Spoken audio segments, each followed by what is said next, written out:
सवाल नंबर 1, बवासीर क्या है और कैसे होती है।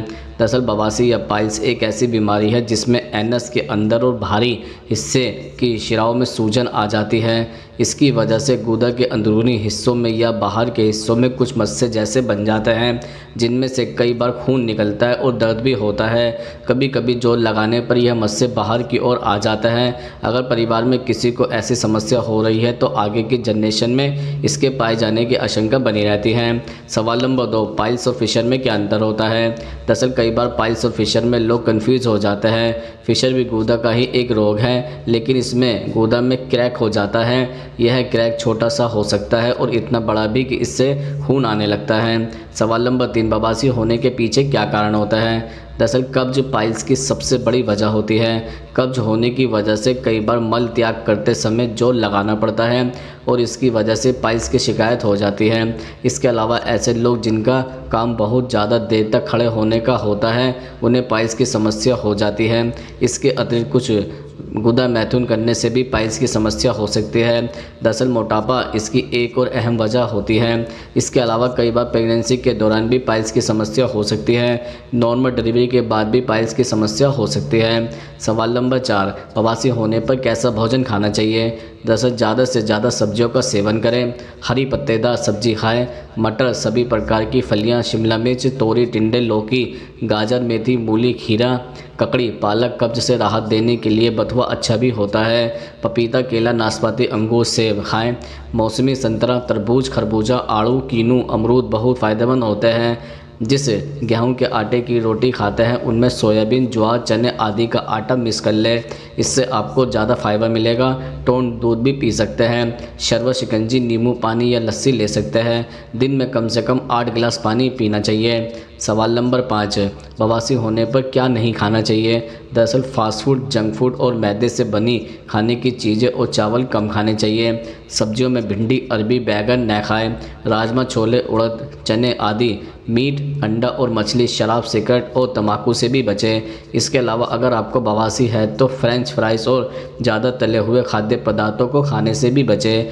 दरअसल ऑयली और फ्राइड फूड आइटम में भरपूर मात्रा में फ़ैट मौजूद होता है, जो पाचन तंत्र में दबाव डालकर इसे कमज़ोर बनाता है। इसमें मिलाए जाने वाले मसाले अम्लता को बढ़ाते हैं और सूजन पैदा करते हैं। सवाल नंबर 6, बवासीर का प्राचीन इलाज क्या होता था। दरअसल आयुर्वेद में शास्त्र बवासीर रोग ठीक करने के लिए प्राचीन पद्धति है। रोगी को औषधि, अपमार्ग, हल्दी, सरू आदि जड़ी बूटियों से उपचार होता है। इसका मिश्रण बनाया जाता है। तकलीफ वाली जगह में यह ले विशेष कपड़े की तह बनाकर रखा जाता है। इसके अतिरिक्त खुजली, जलन और बवासीर के दर्द से बचने के लिए गर्म पानी की सिकाई बेहतर उपाय है। गर्म पानी में थोड़ी फिटकरी डालकर सिकाई करें। इससे गुदा क्षेत्र में जलन, सूजन और दर्द कम करने में मदद मिलती है और गुदा परिसंचरण में सुधार होता है। इसके लिए मेडिकल स्टोर पर सिज बाथ टब भी मिल जाता है। सवाल नंबर 7, बवासीर में दूध पीने से क्या होता है। दरअसल मलेरिया, सामान्य बुखार, सूखी खांसी, निमोनिया, शारीरिक दुर्बलता, हृदय संबंधी रोग, जलन और बवासीर, मिर्गी, मानसिक रोग, हड्डियों में जोड़ों के दर्द आदि में मरीज को दवाओं के साथ दूध जरूर लेना चाहिए।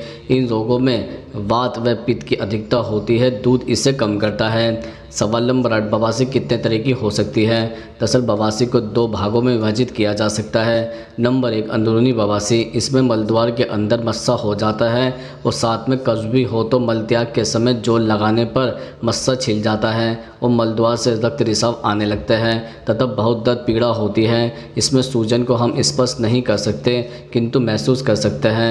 नंबर 2, बाहरी बवासीर। इसमें बाहर की तरफ मस्सा होता है और उसमें दर्द नहीं होता, लेकिन सोच के समय इस मस्से पर रगड़ की वजह से बहुत अधिक खुजली होने लगती है तथा बहुत पीड़ा भी होती है। इसमें सूजन को बाहर से महसूस कर सकते हैं। सवाल नंबर 9, बवासीर में केले खाने से क्या हो सकता है। दरअसल रोज़ाना केले खाने से न सिर्फ आपका डाइजेशन यानी पाचन तंत्र बेहतर रहता है, बल्कि फाइबर से भरपूर केला पाइल्स की प्रॉब्लम दूर करने में भी मदद करता है। केले में मौजूद नेचुरल शुगर एंटीबायोटिक क्वालिटी से भरपूर होती है, जो इफेक्ट्स एरिया में बैक्टीरिया का ग्रोथ कम करने में मदद करती है। सवाल नंबर 10, महिलाओं में गर्भावस्था के बाद बवासीर क्यों हो जाती है? दरअसल गर्भावस्था के दौरान प्रोजेस्टेरोन नाम के हार्मोन में वृद्धि होती है जो नसों को रिलैक्स कर देता है। इस वजह से नसों में आसानी से सूजन आ सकती है। इसके अलावा प्रोजेस्टेरोन की वजह से गर्भवती महिलाओं को कब्ज भी हो सकती है क्योंकि यह अन्तःपत्र यानी इंटरनाइज टैक्स को धीमा कर देता है। कब्ज के दौरान मल काफ़ी सख्त हो जाता है। सख्त मल के कारण बवासीर की स्थिति और भी ख़राब हो जाती है। डिलीवरी के दौरान बहुत ज़्यादा दबाव बनाने के कारण बवासीर हो सकती है। सवाल नंबर 11, बवासीर का लेज़र ऑपरेशन करने में कितना खर्च आता है? दरअसल जिसमें फर्स्ट डिग्री में रक्त आता है और मस्से अंदर होता है, वही सेकंड डिग्री में मस्से पहले बाहर आता है फिर अंदर हो जाता है। इन दोनों श्रेणी में लेज़र और इंजेक्शन से इलाज संभव है जिसमें 2000 रुपये का खर्च आता है। वहीं थर्ड डिग्री में सर्जरी होती है तो 20,000 रुपये तक खर्च आ सकता है। ये अलग अलग हॉस्पिटल पर भी डिपेंड करता है। सवाल नंबर 12, बवासीर का घरेलू इलाज या उपाय क्या हो सकता है? दरअसल छाछ बवासीर के लिए सबसे अच्छा होता है।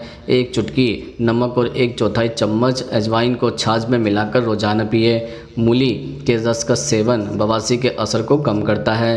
काला जीरा बहुत ही फ़ायदेमंद होता है, इसे बहुत लोग इस्तेमाल करते हैं। जीरा पाउडर और पानी को मिलाकर गाढ़ा पेस्ट बनाकर 15 मिनट बाद सूजन की जगह पर लगाएं। बवासीर के लक्षण को यह कम करता है। दरअसल पपीता विटामिन और खनिजों का एक मुख्य स्रोत है। इसमें एक शक्तिशाली पाचन एंजाइम पपेन होता है जो कब्ज और रक्तस्राव बवासीर का इलाज करने के लिए शक्तिशाली फल माना जाता है। नाश्ते में सेवन करें या सोच जाने के कुछ समय पहले सेवन करें। सलाद के रूप में कच्चा पपीते का सेवन भी कर सकते हैं। सवाल नंबर 13, बवासीर में स्टेपलर सर्जरी क्या होती है? दरअसल स्टेपलर सर्जरी बवासीर की ओपन सर्जरी से बेहतर मानी जाती है। स्टेपलर सर्जरी में डॉक्टर मस्सों को स्टेपल कर देते हैं जिससे मस्सों तक होने वाला रक्त संचार बंद हो जाता है और रोगी को कुछ ही दिनों में बवासीर से छुटकारा मिल जाता है। इस उपचार के बाद बवासीर के दोबारा होने की संभावना भी बनी रह सकती है।